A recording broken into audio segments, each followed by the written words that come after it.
We need to get right to work on this truck. If we got even just a little glimmer of hope of making that auction in 4 days.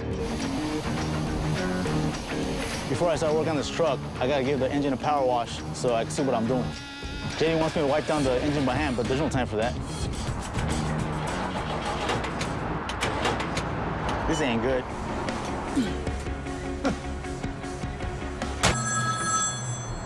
Hello. Hey, JD. What's up, son?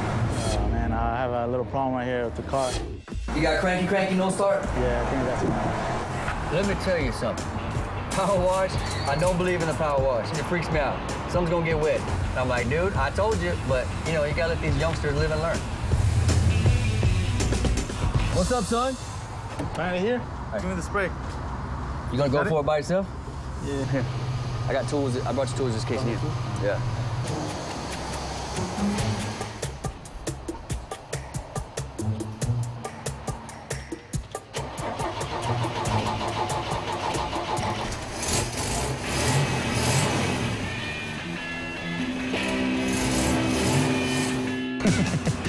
Not the first time I did this, but messed up. It happens. I knew you could do it. All right, you didn't need to break the tools out, son. Let's go.